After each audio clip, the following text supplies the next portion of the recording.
Nommer les dizaines, comment ça marche? Ici, on sait qu'on a 10 unités. 1, 2, 3, 4, 5, 6, 7, 8, 9, 10. Si vous vous souvenez, à chaque fois, le nombre qu'on écrit correspond au dernier nombre cité. Donc j'ai dit 10, c'est-à-dire que le nombre qui correspond à ça, c'est 10. Donc je l'écris avec un 1 pour la dizaine, j'ai une dizaine. Et je n'ai aucune unité toute seule, donc j'écris 0. Et 10, je vais l'écrire aussi en lettres. D, I, X. Si j'ajoute une deuxième dizaine, cette fois-ci, j'ai toujours 0 unité, mais j'ai 2 dizaines. Quand je compte avec la comptine des dizaines, je dis 10, 20. Et je l'écris V, I, N, G, T. 20. On ajoute une troisième dizaine, donc j'ai 3 pour le chiffre des dizaines, toujours 0 pour les unités, et je dis 10, 20, 30. T, R, E, N, T, E. 30. Avec 4 dizaines, j'écris un 4 pour les dizaines, un 0 pour les unités, et je le lis 10, 20, 30, 40.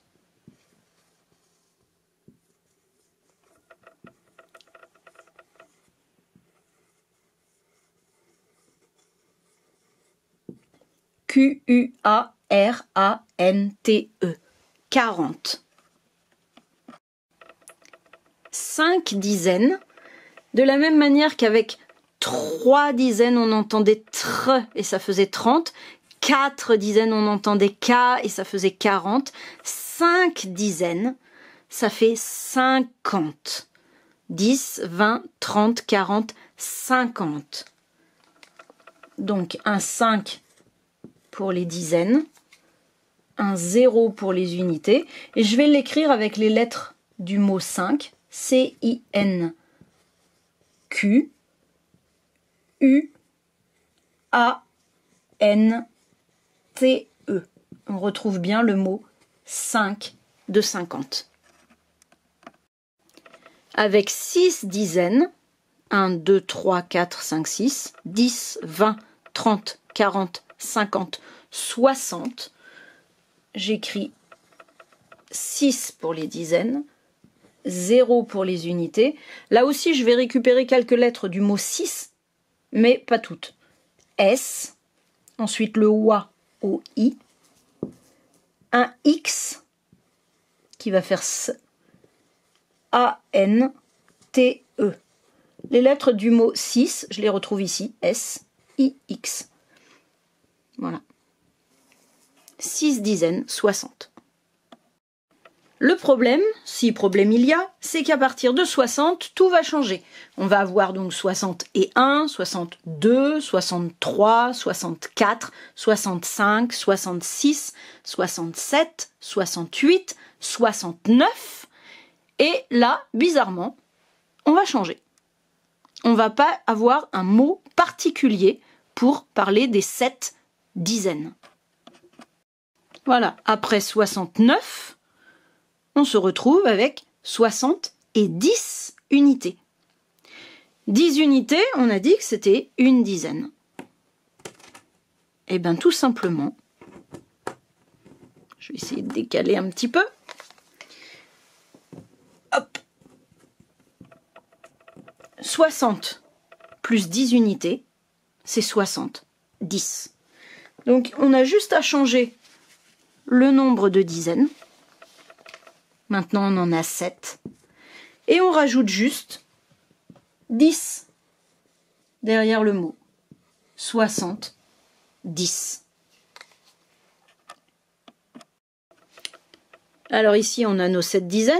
1, 2, 3, 4, 5, 6, 7. 10, 20, 30, 40, 50, 60 et 10, 70. Et si je rajoute encore une dizaine, eh bien à nouveau, on va se retrouver avec un autre mot complètement différent qui n'a rien à voir avec 8 dizaines. En France, on est un petit peu compliqué et il y a un certain temps, au Moyen-Âge, on comptait en paquets de 20. C'est-à-dire qu'on a gardé du Moyen-Âge cette manière de compter.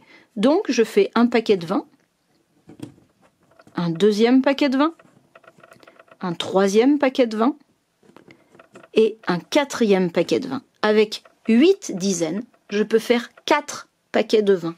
Donc, j'ai 20 ici, 20, 20 et 20. 4 paquets de 20, 4 fois 20, 4, 20. Un 20, un deuxième 20, un troisième 20, un quatrième 20, 4, 20. Donc on va le lire 80. Comme tous les nombres de dizaines, on va l'écrire en notant le nombre de dizaines qu'on voit. Donc 1, 2, 3, 4, 5, 6, 7, 8. Donc ça va s'écrire avec un 8 suivi d'un 0 puisque je n'ai toujours aucune unité toute seule. Et pour écrire 80, eh bien, je vais écrire tout simplement le mot 4 suivi du mot 20. Mais attention, chose bizarre, étant donné que j'en ai 4 des 20, eh ben le 20, je le mets au pluriel. C'est exceptionnel, c'est le seul moment où on le met au pluriel, quand il n'y a que ça. Voilà, 80, je mets le 20 au pluriel avec un S. Il suffit que je rajoute un petit carré pour faire une unité en plus. Ici, j'ai 80 plus 1, 81. Donc, je vais changer mon nombre, je vais l'écrire avec un 1 pour les unités, mais je vais aussi enlever le S du pluriel, je vais mettre le tiret et je vais écrire 1 derrière. C'est très particulier, c'est bizarre, mais c'est comme ça. Si on veut écrire correctement les nombres, il faut obligatoirement mettre un S quand il n'y a rien derrière et enlever le S si on rajoute quelque chose.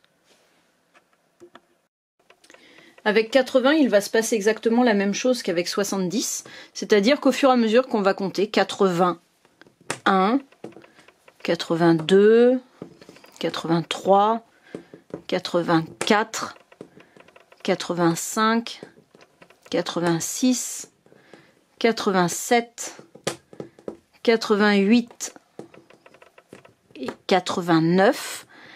La dernière unité qu'on va rajouter, qui va nous faire 10 unités, eh ben, elle ne changera pas tout à fait le nom. En fait, on va continuer à compter 80, 20, 20, 20, 20, 4, 20, plus 10 unités, c'est-à-dire plus une dizaine. On va le lire tout simplement 80, 10. Et donc, on l'écrit avec un 9 pour les dizaines et un 0 pour les unités. Et si on se souvient bien tout à l'heure, on a dit, quand il y a quelque chose derrière 80, on n'écrit pas le S. Donc, 80, sans S. Et le 10 derrière. 80, 10, 80, 10. Donc, 90, c'est 9 dizaines. 10, 20, 30, 40, 50, 60, 70, 80, 90. Si je rajoute encore une dizaine, j'obtiens 100. 1, 2, 3, 4, 5, 6, 7, 8, 9, 10 dizaines, c'est 100. 10, 20, 30, 40, 50, 60, 70, 80, 90 et 100. 100, c'est-à-dire que si je comptais tous les petits carrés, j'obtiendrais 100 petits carrés. Alors je ne vais pas les remplacer tous par des petits carrés bleus, mais voilà. 100, c'est 100 petits carrés. C'est une centaine ou c'est 10 dizaines. Donc ici, on a 10 dizaines. Et je peux le remplacer par un carré de 10 sur 10. Et là, j'ai une centaine. Si bien que quand je l'écris, j'étais déjà à 9 dizaines, c'est-à-dire que j'avais un 9, dernier chiffre que je peux utiliser. Après, je suis obligée de revenir à 0. Donc, qu'est-ce que je vois ici? Ben, je vois 0 unité, 0 petit carré bleu. Je vois 0 dizaine, 0 barre rouge. Et je vois une centaine, c'est-à-dire un paquet de 100. Alors, le vert n'est pas très très visible. Je vais essayer de le faire plus foncé. Voilà. Et à partir de là, on peut continuer à compter. Une fois qu'on a compris comment ça fonctionne, à chaque fois qu'on obtient 10 éléments d'une sorte, donc 10 unités, on obtient une dizaine, 10 dizaines, on obtient une centaine, et puis si j'ai 10 centaines, je vais passer dans la colonne d'à côté. Cette fois-ci, j'obtiendrai des milliers, mais ça sera pour le CE1. Voilà. Et pour écrire 100, ça s'écrit C-E-N-T. Attention, c'est bien un E, parce qu'un C avec un E, ça fait SE. Si je mettais un A, ça ferait CAN. C'est plus du tout la même chose.